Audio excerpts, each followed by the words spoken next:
Just open the Wikipedia page for cricket. 1 second. TV umpire to director, we have a player review. Can we rock and roll, please?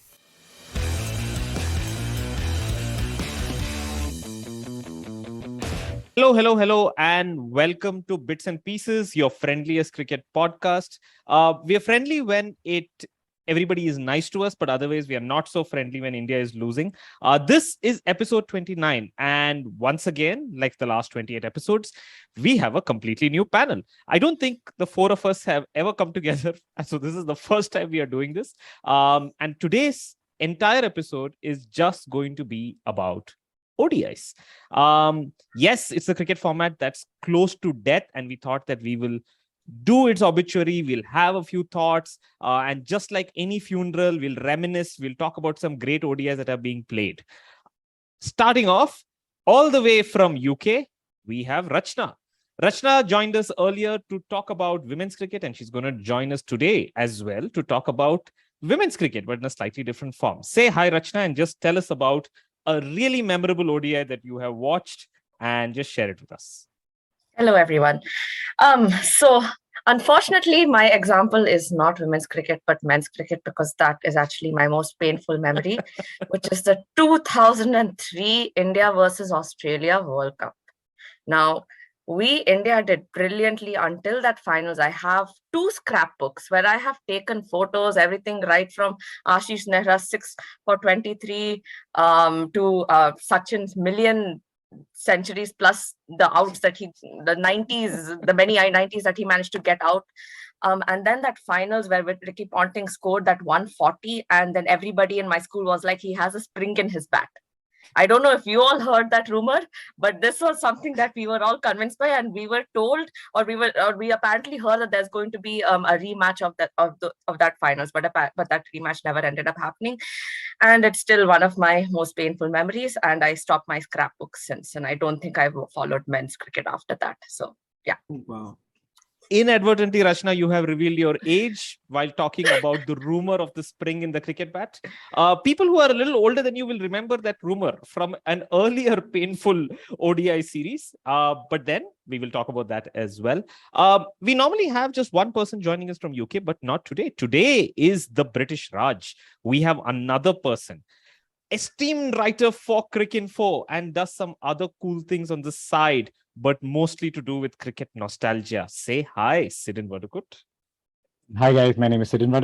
I live in London, and I am one of those people who at any given point in time is nostalgic about cricket. So at no point in time am I up to date. At any point in time, the last match I saw was like 5 years ago. But if it is cricket nostalgia you need, then you probably want to come to me. The good thing about nostalgia, PGK, Rachana, and Abhishek, is that you can be completely factually incorrect, but people will give you points for just being nostalgic. And as an Indian journalist, this less than necessary reliance on factual accuracy bodes well for me. So yeah, and so my I have so many. So the thing is, I don't know about ages here, but I actually remember Ravi Shastri winning his Audi car. I remember that. I remember seeing that on TV. But this is before I knew what cricket was. I did not come from a cricket playing family, as I think I mentioned in the last time I was on this podcast. I came from a very strong footballing family, but I think. And then the maturity happened very quickly by virtue of being in Abu Dhabi, close to Sharjah, cousins living there. Cricket became a big thing. I have many memorable matches, but I think the one that I really remember, I mean, it's kind of a meme-ish memory, is, does anyone remember the 1994 Australasia Cup in Sharjah? This was Australia, India, New Zealand, Pakistan, Sri Lanka, and the UAE. Wow. Took part in a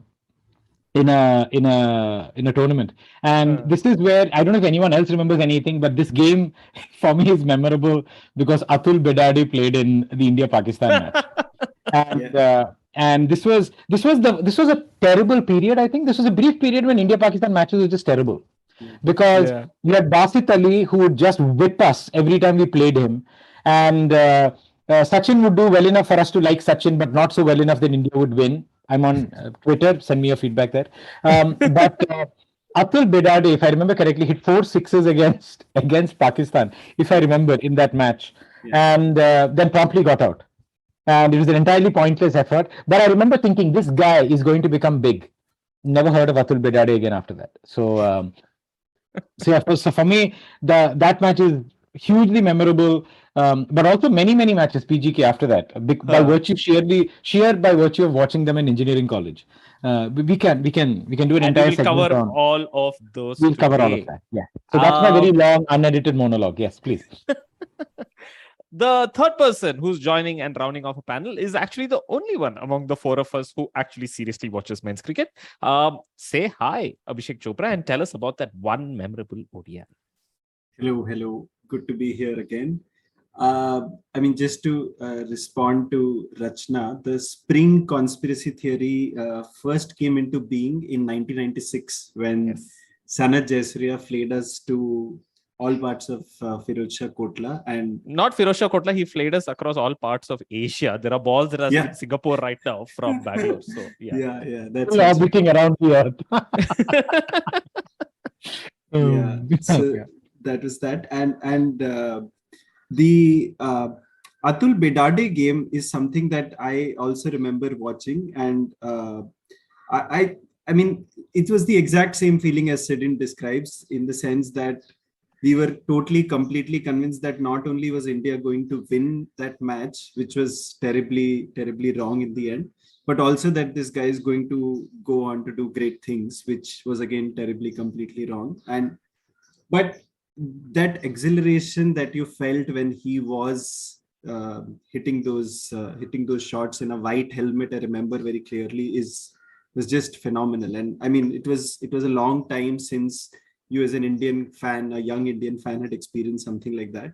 The last I had heard of him was when he was removed as, I think, Baroda women's coach or something, because of some random wrongdoing, or I mean, it could be very serious also, but that is the last piece of news that I heard him in. My most memorable ODI has to be, again, Pakistan 1996 World Cup at Bangalore. I mean, it was memorable even before the match actually began. And then obviously there were things that happened in Pakistan, about which there could be an entire podcast episode in itself. But the one thing that I remember is Javed Miandad. My father and mother, who both gave me this love of cricket, had actually put the fear of God in me about Javed Miandad. And it started off from that six that he hit against India of the last ball, poor Chetan Sharma. But like for someone like me who did not watch him in the prime of his career, he was just another guy. But for my parents, it was as if, until he gets out, and he was like not at his peak at all at that time. But until he gets out, we are not safe. And so finally, when he was run out, and he was supposed to be a very, very good judge of a single back in the day, when he was run out, I think Ajay Jadeja, it was who threw the ball from point or something.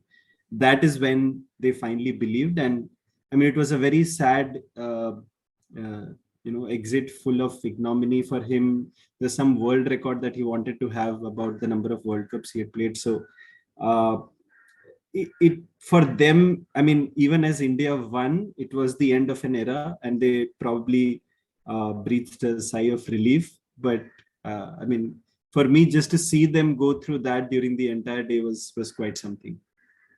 There's a great chapter on the India-Pakistan quarterfinal game in Mike Marquis's amazing book, War Minus the Shooting. And in that, Ramchandra Guha is quoted as, he's the only person in the Bangalore stadium who stood up and applauded, and people around him were like, what's wrong with you? And he said, that is a legend. And they were like, please sit down, old man. They didn't say, please sit down, old man, but they dismissed him. And he was like, look, this is what it has come to. Of course, that was a wonderful period. India is not like that now at all. That's me. Finally, I'm Praveen Gopal Krishnan. I am going to round off with my memory of an ODI, which some people may remember. It is a slightly off-kilter match, but the people who have watched it will never forget it. And this was India's tour of Pakistan somewhere around 1997, 1998. I remember this very vividly. And there was a 3-match ODI series where India and Pakistan were at 1-1, and the last deciding ODI was played at Lahore. And India came into bat first, and they had a huge top order collapse. They were like completely collapsing. And then comes the nemesis of Pakistan. Ajay Jadeja comes in and he scores like a really quick fire, something close to like a 70 or 75, if I remember correctly. It felt almost exactly like a repeat of the 96 World Cup, where he just flays Waqar Younis all over the ground. And you're like, oh, wow, something special is really going to happen. India end up making somewhere close to like 220 or something. And then Pakistan come to bat. And it is such a memorable ODI game because I watched the first T20 game of my life. Pakistan chased down 220 runs in something like some 22 or 23 overs. And the person who just went nuts was Ijaz Ahmed. Ijaz Ahmed, until that time, was always seen as this guy, like, that taking those singles here, there, doubles here, there, etc. He and Salim Malik, who I think were also related, they would do some of this stuff, but not this day. This day, Ijaz Ahmed wielded that bat like an axe. I can still see the sixes flying off, I think, Abe Kurvilla as well. It was a really memorable game. So if you have watched that, that was the time where you wish ODIs would get banned. So yes, that's us. And those were the memorable ODIs that we all watched. We will get to ODIs in like a bit. But first, Rachana has something to share about one of the best ODI players of our generation and probably of all time. Rachana, tell us about what you did last week. Why are you putting me through this pain? Well, because somebody had to go through the pain and it can't be all four of us. So you went through it. So we might as well learn from you. But tell us what you did. Tell our listeners what you did. Ever since I found out that there's a biopic, in quotes, a biopic being made about Mithali Raj, I have just been waiting for that day. And I've been talking about it in every single podcast and how everybody has to go and watch this movie. And Taapsee Pannu has done such a great job. They've gotten like the shot selection right. She has her Anjum Chopra, if I'm not mistaken, was her coach for this particular movie. And they really invested a lot. They got the Lord Stadium. And then I went to see the movie. Wait, tell our listeners what's the name of the movie and when did it release? Oh, of course, I should mention the most important parts. So the name of the movie is Shabash Mithu, as mentioned, biopic on Mithali Raj, released, I think, on 14th or 15th of July last week, essentially. And you were looking forward to it for a very long time. And you went in with like stars in your eyes into the movie theater, and tell us what happened next. I didn't only go in with stars in my eyes, I also went in with an Old Monk bottle. I was like, I am going to dedicate my day/night to this movie with an India t-shirt. It was as mentioned, I live in London. It was just me and my three friends. You get Old Monk in London? I am like astonished. Sidin, what is this? These are things that you've never shared with us. This Old Monk bottle is not from London. I got it from India 6 months ago. I was like, I'm waiting for this day to open this Old Monk bottle. Rachana, is this one of those bottles that is literally the head of a monk? Yes. That's correct, right? It is literally a glass head of a monk with rum inside it. Exactly. That is that bottle. I have been waiting for this day. I dragged 3 of my friends to the theater. It's empty. I was happy. It's a private screening. I can drink my Old Monk in peace. And then the movie starts. And to be fair, I did like a lot of the movie. And I will start off talking about the things I liked. They portrayed her childhood well. They brought out some very important parts about, a girl playing a sport versus, her brother and boys playing sports. They speak about how she used to love dance. They didn't really talk about, this is something I know, that, she had to make a choice between dance versus cricket. They didn't really go into that, but it was good to see that, Mithali Raj's childhood, as a multifaceted character. They showed the support from her parents, which is also quite true. The support that she didn't get from her grandparents that she also speaks about. And so the movie starts off quite well. The decisions of also, pursuing a sport versus societal pressure around getting married. So the movie again starts off with one of her, how she learns cricket from her best friend, who is this Muslim girl who's like bowling to Mithali Raj, and who actually has to hide that she plays cricket from her family on the day of the national selections. And I'm just revealing all the spoilers here, which I think is completely fine because the movie has gone from the UK. I'm pretty sure it's going to go pretty soon from India as well. But anyway, So this young girl on the day of the national selections, she tells Mithali Raj that she's getting married.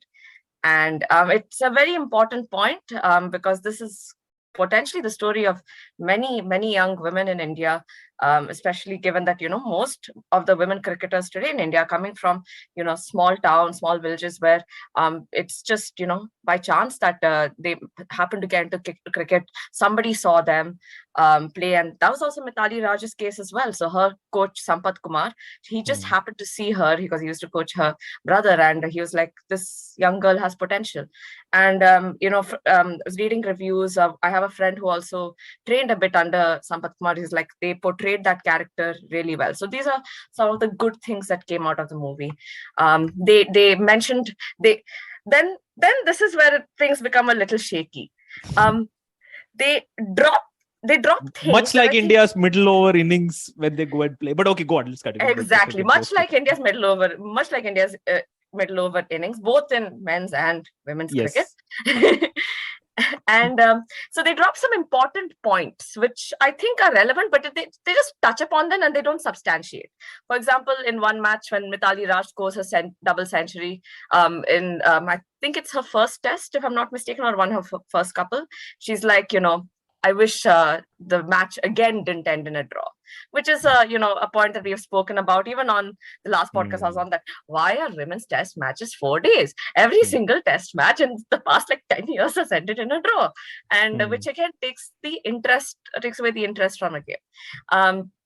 She speaks, there's a lot of conversation around the lack of funding, which I think is very important, especially at the time. Now things are a bit better, but it's important to see, in my opinion, the journey that Mithali Raj has gone through. Again, a lot of over-exaggeration at times, where there's a scene where, all the women in front of BCCI take off their T-shirts and they have another T-shirt inside. Oh, yes. Okay. All right. Sorry. I thought different kind of a movie. Yeah. No. That would be very But that's the thing. At that moment, everyone was in shock because Mithali Raj is taking off her T-shirt, and then she's wearing a T-shirt inside which has her name on it.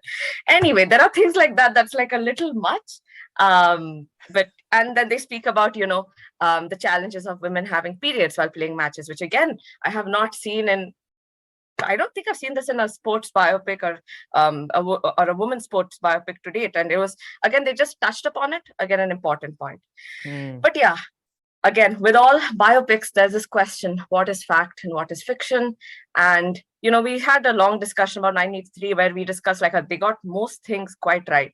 This movie, going back and fact checking, it appears that they got most things quite wrong, especially when it comes to her journey when she starts playing cricket. The way they portray her coach's death, to the drama with the former captain. So the plot becomes quite weak in the middle, in my opinion.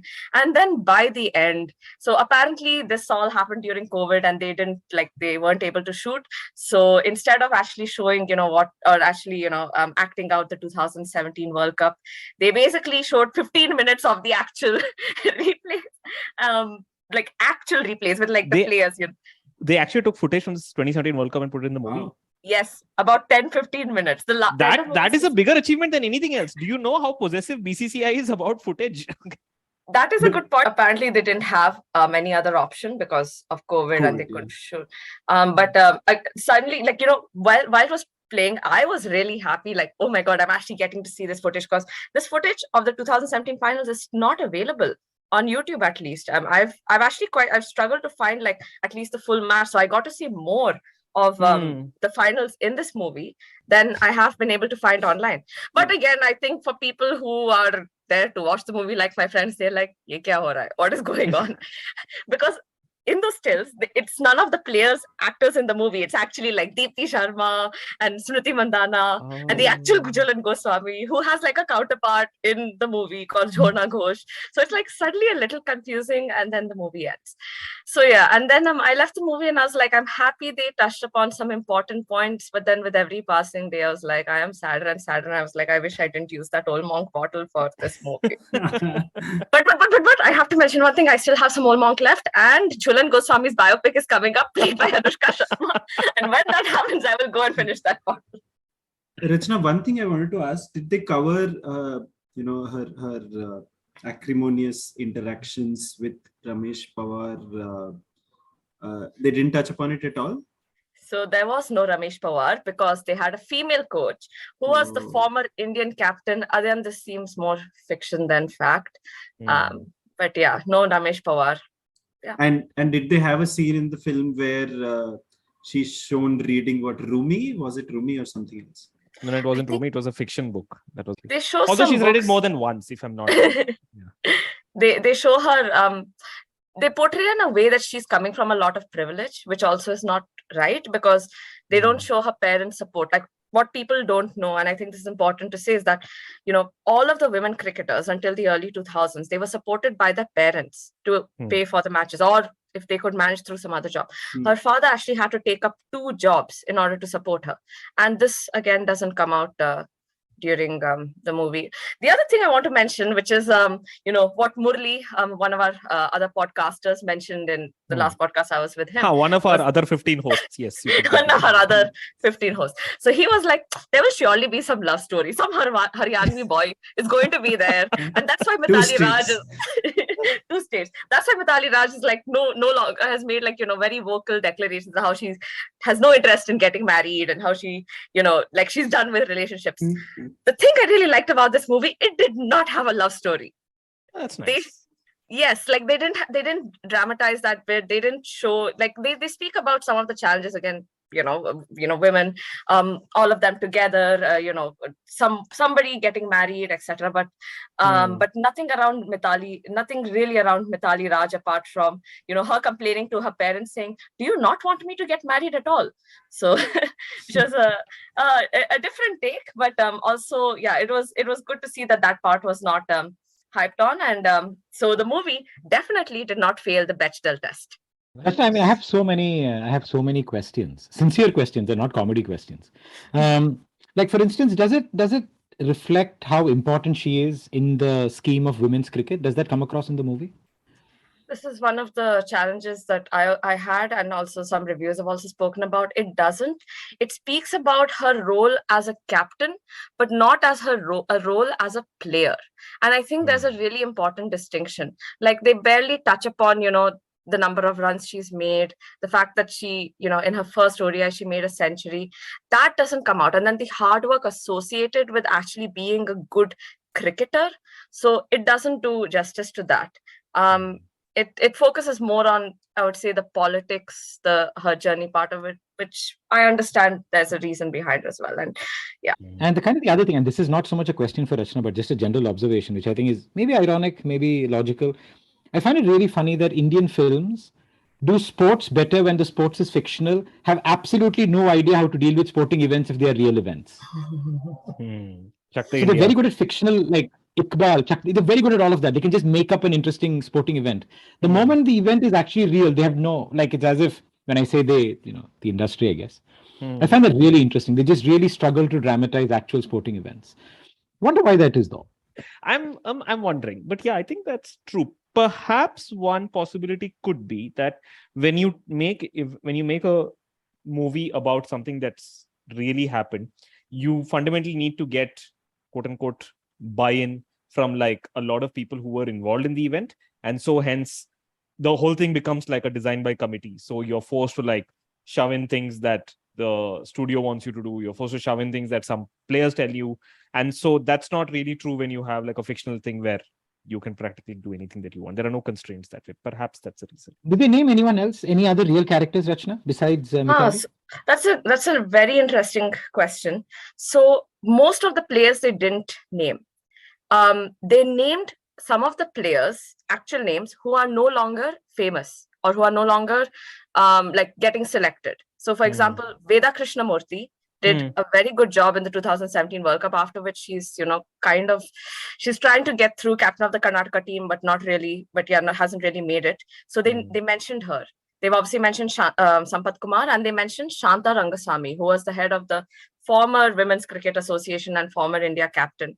And it's very evident, you know, that Jhorna Ghosh is Jhulan Goswami. And one other thing I did like about this movie, that they put in some effort in Jhorna Ghosh / Jhulan's character, and they got her action right. For someone who's watched Jhulan Goswami a lot, I was impressed that this actor has spent time in getting that action right, except, you know, it's not evident that it's Chulan for various reasons, and maybe didn't get her permission on that. Yeah. Last question. How was Taapsee Pannu as Mithali Raj? As, both the emotional part as well as the cricketing part. Do you think like she was able to capture Mithali's playing style very well? Because Mithali is a very textbook style. If you watch Mithali play, it's a very, very textbook style. I imagine that must be partly easy, but also quite hard to get right. Yeah. So in terms of her acting, like on the emotional front, I frankly was not very impressed, but that's also because I kept comparing her to Mithali, and Mithali has this very, sober demeanor. She doesn't show a lot of emotions, and maybe that's not very helpful when it comes to a movie. So Taapsee is definitely far more agitated and emotional many times in the movie. But in terms of cricketing shots, I was impressed. I saw like a couple of interviews about, she had 4 or 5 different coaches, including, I think it was either Anjum Chopra or Nushin Al Kadir, I can't remember. But one of our former captains of India, or veteran batters, and 4 other women batters. And they actually went through like 3 weeks of coaching to get her action on point, and Mithali Raj was also involved in that. So that is one thing that I was impressed by. And I do think so Mithali has been like really prominent in all of the movie previews and interviews, and everywhere where Taapsee Pannu is present, she's present. And Mithali also says, "Main movies nahi dekhti." I've seen like 3 movies in my life. And so what I feel the movie did get right, and maybe Mithali was very particular about this, was the actions and the cricket and the practice nets and all of that. But the emotions and all of that, yeah, I didn't live up to the mark. Right, I'm quite keen to get Rachana to watch this again without the old monk and see if the review is the same. Why do you want me to go through so much pain? Because I'm wondering if the old monk made it more positive or more negative. I think it made it more positive, because this movie is 2 hours 46 minutes, and my friends were like, "This is so long." 46 minutes. Yeah, Rachana doesn't even remember the last 1 hour 46 minutes. And I actually was like, "Oh, it's that long." I didn't feel the length as much. So that's one thing I didn't comment on, because maybe the old monk did soften that a bit. Just one thing tangentially related to some of the stuff that Rachana spoke of with respect to Mithali and women's cricket. There's this fantastic article that has come out, I think yesterday or today, in the New Indian Express about Sneha. Sneha Deepthi is her name. She was one of India's youngest T20I debutants. And now she's perhaps the first high-profile women cricketer to try and make a comeback, I think 8-9 months after pregnancy. And I mean, the story is captured quite well. And I mean, it'll be interesting to see how she shapes up and whether she's able to surmount those challenges, and probably also how that challenge is going to be different for an Indian women's cricketer. I thought we'll talk about ODIs today because a few things happened last week that basically have put ODIs front and center. Apart from the fact that Mithali Raj is one of the best ODI players of all time, Ben Stokes announced his retirement from ODI cricket, and he said a couple of revealing things in there, which made it very clear that ODI is, as a format, is starting to become less and less important. India are playing ODI series in England and in West Indies, and even people who have watched it have forgotten what's going on. The ODI team is basically something where they're trying out a bunch of things, but they're just not able to get it right. And so as a whole, you can also see that franchise cricket is taking over the calendar, and it looks like we have a format that is slowly walking to the precipice, and it may end very soon. Thoughts on ODI cricket, my friends? For me personally, ODI cricket was the only form of cricket I truly understood. And I'll be the first person to say that it took many years for me to understand how Test cricket worked. There was at least, I was at least into my teens before I said, look, I need to stop pretending what a follow-on is, and actually trying to figure out how these things work. For me, this might seem ironic given that football has a lot of draws, but I was just always befuddled by the fact that, man, people seem to be cool with no result but ODIs were for me the default form of cricket. Like, it was the only thing you could see growing up in the Gulf by virtue of Sharjah. I maybe the first 15, 18 years of my life, ODIs were 99% of all the cricket I saw. And you would watch a test match, for example, if Kumble was very close to taking all the wickets or whatever, then you're like, oh my God, I have to go and figure out.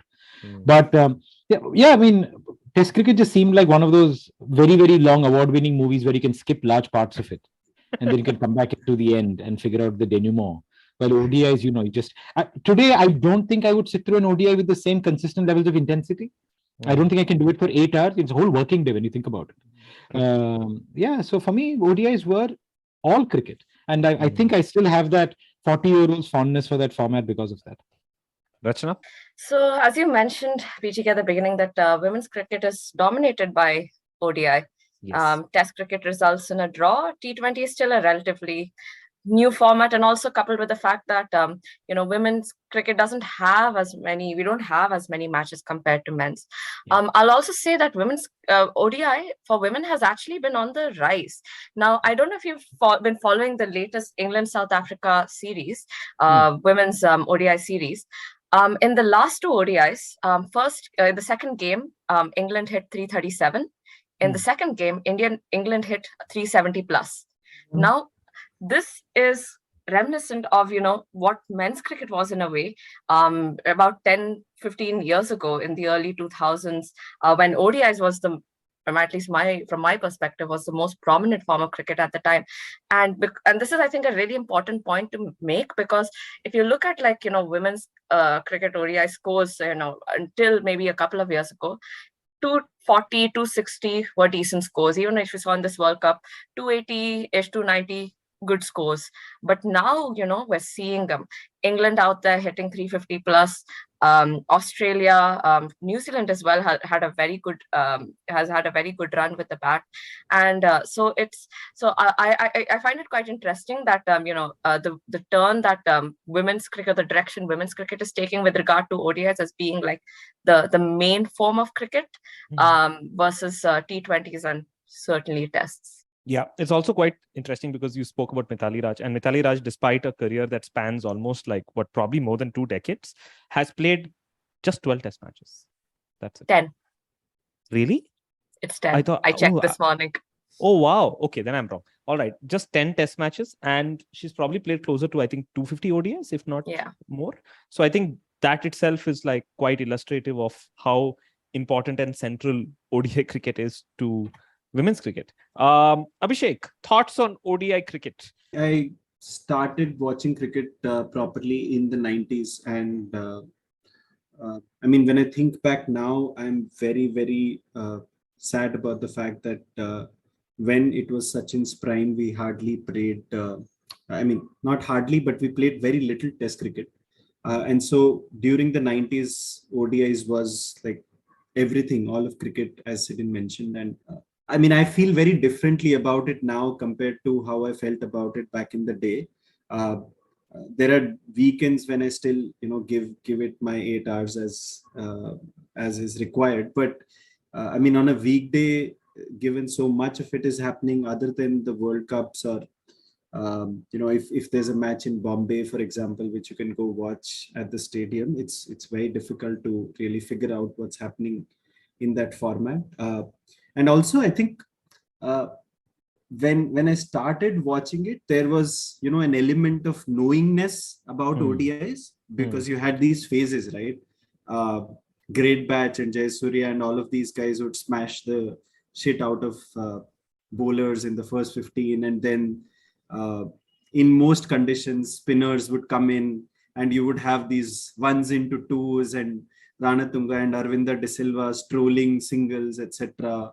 And then again, in the end, you would have, pacers coming back, reverse swinging Yorkers and big shots. And finally, after all that drama, you would end up with 257, and the commentators would end up saying that, okay, this could be very, very challenging. And then, the chase would also be super interesting. It would rain sometimes.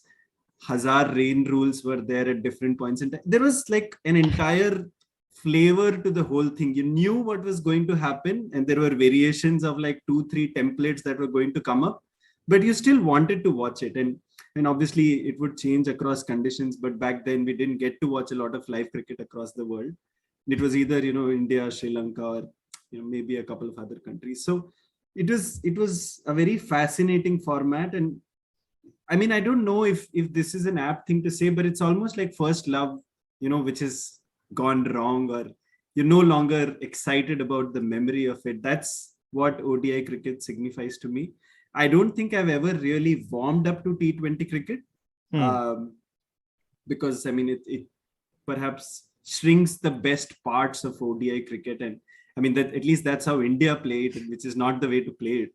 But yeah, I mean, Test is something you follow more often now, but you don't really get to watch it. ODIs you perhaps want to watch out of nostalgia, but again, it's too long. And so T20s is what you end up watching, which is a very crazy experience to go through as a fan. So I'm going to be really sad, and I completely agree with you. I can see the end being near, but yeah, it'll be a sad day when it happens. Just to add to what Abhishek is, I feel like my relationship with cricketers has changed from ODI to T20. Yeah. Like when I watch an ODI, like you would see a cricketer, like you're looking at the average guy for like 6 hours of action, maybe. 4 hours of this thing, maybe if Sachin bats as well and he has to bowl and field, you get like 6 hours of a guy. And there is narrative, there's ebb and flow, does well, does badly, almost gets caught, then comes back. You see a lot, and then which is why I think the nostalgia with ODI is so much more powerful for me than the nostalgia with T20. For T20, the nostalgia is for how I felt, the outcome of the game. But for T20, I can tell you, Atul Bedade started really badly, whiffed, and then suddenly ends up with 44 or 45 balls or something like that. And then suddenly he goes, and there is so much more happening. Where in tests it takes much longer. T20 in some level doesn't happen at all. So ODIs, my relationship with a person's performance is just very, very different when it happens in an ODI vis-a-vis, say, a T20, if that makes sense. Yeah. I also remember ODIs being like all kinds of strange things happening. Like they kept making all kinds of rules. So it was nice, but after a while it became really hard to keep track. Remember, there was a super sub rule where they tried out, where they basically said that you can like substitute a player and get someone else on. Then there was Duckworth Lewis. Duckworth Lewis is like, it feels like a conspiracy, because the more you try to explain, the more you try to learn. There are lots of people who would send like pre-WhatsApp also on stuff on how all of this is essentially just to favor Australia and England. And it does not, Duckworth Lewis actually does not work in India because the rains in India. So it is like really, really weird. So all kinds of weird stuff happens with ODIs. And then of course, you already spoken about spring in the bats of Jayasuriya and Shahid Afridi, and then after that Ricky Ponting, and then after that list goes on and on and on. I relate to the point that Sidin makes about relationship with the players. And this is the thing, like if you were to ask me about my most memorable T20 match, I really cannot remember. Like they just, however great a match is, it just goes through my brain and comes out the other end. But when you spend like 4, 5, 6 hours just watching a player on screen, like there is a memory, there's a connection that's made. And for me at least, I'm just thinking about NatWest Trophy back in 2002 I think, and just watching Yuvraj and Kef that day, and then ever since, it's just imprinted in your memory, and it still happens to me whenever I watch a good long game of women's ODI cricket, because as I mentioned, I refuse to watch men's, and those games stay with you. Yeah. One part about ODI cricket I really love, I don't know if Sidin remembers, is the drinks breaks. Remember those big things that come onto the field? It's like sometimes it's a Pepsi, sometimes it's a Coke. There's some really bizarre things that used to happen. It was so nice and very entertaining to watch. It's like almost like a vending machine. And in fact, you would prepare I remember this, like especially, like I remember this, Rachana, you mentioned the NatWest thing. I was, for some bizarre reason, I had to go to church because I was in Kerala. My grandmother said, go to church. And then I went for the service. And their innings was happening as I was running back home. Right. And I could run back and everyone would have their TVs on and the windows open and you could hear the score. You know what I mean? And then you get an update from this house. Then you run more and you get an update from the next house. And I remember just running against time to get home before the end. But we used to prepare for ODIs like a church festival or like a Trishur Puram or whatever, right? It was like a festival. Like you woke up in the morning, lunch had to be ready because, India's playing Pakistan. You had to plan for the entire day. Your drinks break took place during their drinks break. All of this had to be, it was genuinely a community thing. It was, and even then I remember, this is so bizarre now. You are afraid of turning away in case you miss something important. Which is now, obviously in T20, you walk out of the room, you come back and suddenly somebody's career is changed. But That's true. but you know, I have tremendous affection for the format. I'm a hypocrite. I don't watch it enough, but I have tremendous affection for it. It would be very interesting to talk to someone about ODIs who, when they started watching cricket properly, T20s was also there. I mean, all of us belong to the generation, and I'm taking the risk of putting all of us in the same basket, but all of us belong to the generation when it was ODIs and tests, and we grew up on a very steady dose of ODIs, and then T20s came as, the youngest brash kid. So I think people who started watching it, maybe even 10 years later than us, would have a very different opinion on, how they feel about the format. And interesting, what Sidin mentions about the community watching experience. I remember in the 1996 World Cup, my mother, all those years, my mother had a very special and a very, looking back on it, very random theory that if India is not doing well, what we need to do as people watching at home on TV, very, very far away from the actual ground, is to switch off the TV for some time. And that would change India's fortunes. And I remember my mother did this when Jayasurya started whacking Prabhakar at Firozshah Kotla. And clearly did work. Okay. Yeah. And I remember my mother's face, her expressions when she switched on the TV again, and he was still going bonkers. And that is the day my mother knew that like things were about to change. And after that, she really believed that Sri Lanka is going to win the World Cup. So, it's something with which all of us have our own individual memories associated with.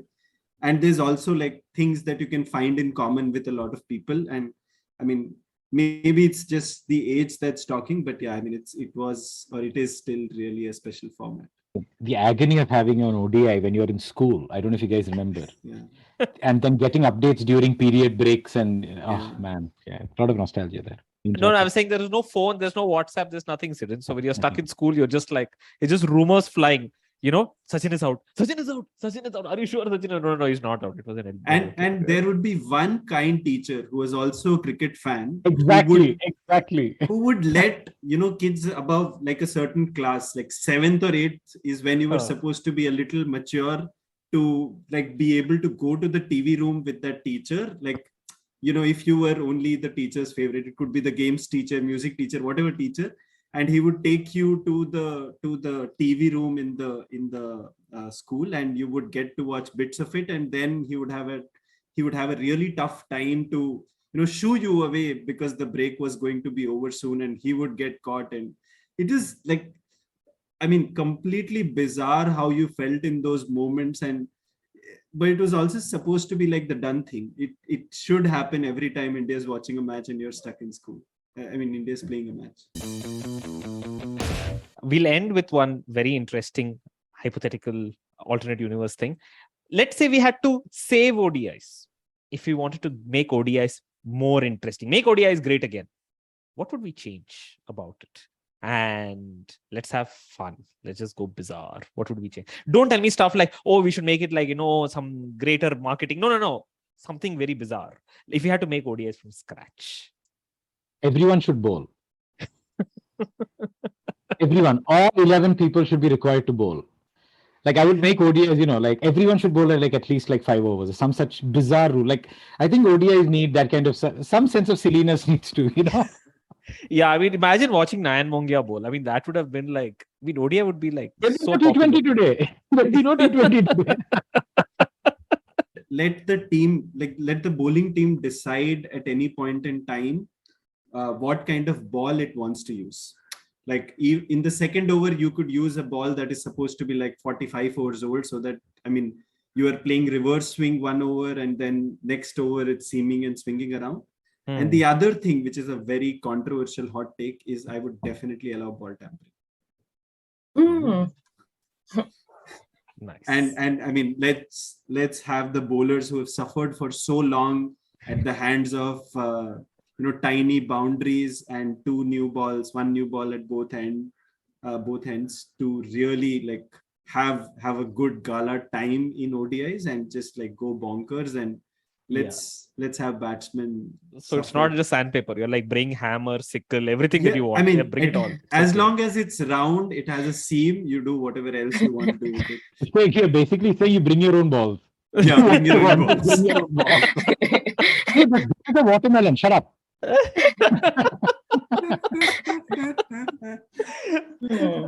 Rachana, Man, very any good. thoughts?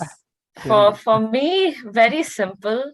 I'll remove power plays and fielding restrictions and But just that'll go become back. more boring. Everybody will So- be like spread out completely. You guys have test matches as well. You have so many T20s to also watch. I just want to watch a lot of good quality cricket, and I don't mind if it's a slower game, to be honest. So that's where I'm coming from. Make it less interesting and have more matches. Sorry if my answer is not as No, wild and wacky. I actually have a slightly more controversial take, and you can tell me, Rachana, if it makes sense. I would do mixed teams, men and women. That would be really good. Yeah, that'd be Only really for fun. ODIs, right? Because I feel like there are certain roles, especially if it is swing bowling or if it is certain kind of middle over play, where I think women players broadly are way interesting and way better. And I think it's going to be very challenging and interesting some ways. You'll have to have some reasonable restrictions, like not getting like Sean Tate kind of bowlers bowling at like women. But I guess like something very broadly like that with mixed teams, I think that'll be very interesting. What do you think? I've No?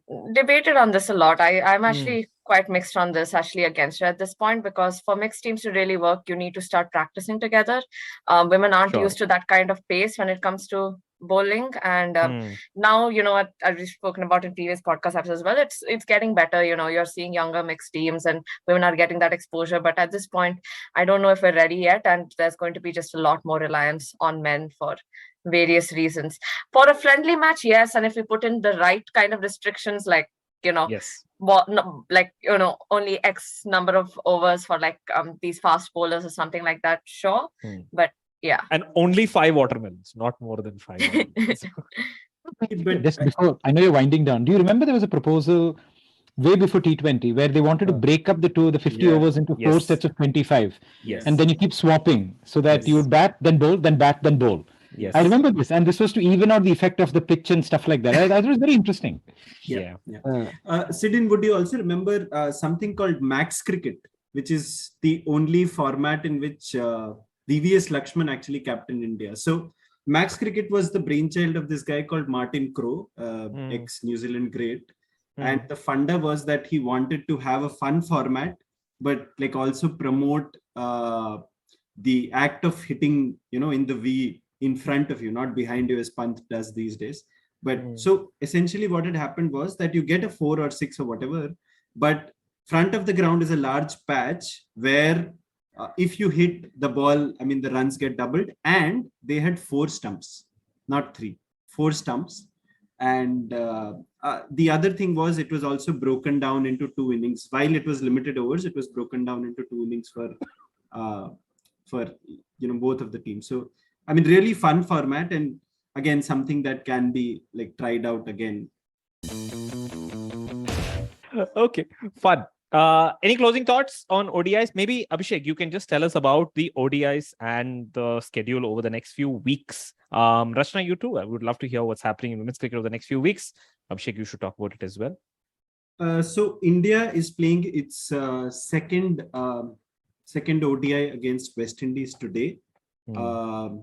The ODI specialist, Mr. Shikhar Dhawan, is our captain, and we have a completely mixed bag sort of team, different players in different roles. And in due deference to the host of this podcast, who's boycotting today's episode because Sanju Samson isn't getting picked enough, Tony Sebastian, India did play Sanju in the first ODI also, and I think he hit 1-6 in a little 12-run innings, and did okay in wicket keeping. Saved 4 runs in the last over. So that's going to happen. Last Sunday after we finished our episode was when Pant took India home with a fabulous innings, and again in deference to Tony's wishes, his champagne bottle was handed over to Ravi Shastri, who was on the same ground.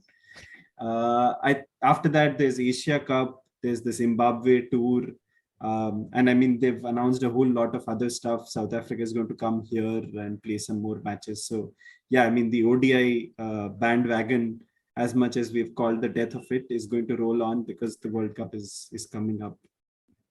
Nice. What's happening, Rachana, on the women's side? Yes. So Commonwealth Games start next week. Um, yes, women's cricket for the first time in Commonwealth Games T20. Nice. I'm going to be watching India versus Pakistan next Sunday. Ooh, So nice. I am very excited about that. After that is the 100. Incredible, teams, like some of the best players from all countries are going to be playing. So again, very excited about the 100. Going to be going for a bunch of matches there as well. And then England versus India in September. I think there are 3 ODIs and 3 T20s. Sadly, no tests, but yeah, that's what we have to live with. So yeah, there's a lot of great India cricket, or great cricket coming up in the next couple of months in London. So yeah, Sidin and I are the lucky ones here. Correct. The home of women's cricket. Yeah. Yes. Sidin is going to come just to take your old box. So he should. Reserved for Jhulan Goswami's movie. Rachana I saw the ad for the India-Pakistan match at the Commonwealth Games on TV. And they're, again, I mean, very stupidly playing up the rivalry. And am I right to say that the India-Pakistan rivalry in women's cricket is not a thing? Yeah, you are right. It's not a thing. So when Bisma Maroof, so she's the captain, and she's the one, she has a daughter. She played like 6 months after she gave birth. So after the match got over, all of the Indian cricketers went and like took selfies with the daughter, carrying her. It's a very collegiate, it's a very happy connection that the two teams have. And I think that's more broadly, just the entire South Asian, the Indian subcontinent. There's it's a very good, there isn't much rivalry. So even right now, when the India team were in Sri Lanka, this is the first time I've seen this, but the India women's team and the Sri Lankan women's team went traveling together around Sri Lanka. Wow. And I've always seen it separately, but it was really nice to see that sort of connection and bonding. So yeah. So yeah, they're really overplaying the rivalry, but it's still going to be fun to wear the India India jersey with the India flag. And yeah. Rachana, I say savor this time, savor this moment, because once women's cricket becomes a little more popular, then all of them will be called anti-national. So for now, it's fine. I guess you should savor it. So just don't wear one of those 50-50 jerseys. Just do anything. Do not wear one of those 50-50 jerseys. On that note, I think this fellow Ayush Putran has come out with a really nice book, or at least what seems like a nice book on Pakistan's women's cricket, which is going to be hopefully a fun read.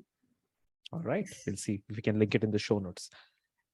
That's it. That's our episode today. Thank you so much for joining us. We look forward to keeping an eye on ODIs while simultaneously keeping an eye on its death and demise. Everybody say bye. Thanks a lot for joining us. Bye. Bye-bye. All right. Bye, that was us. Bye, Abhishek. See you soon. That was Bits and Pieces. Like, share, subscribe, etc., etc. And we'll be back again next week.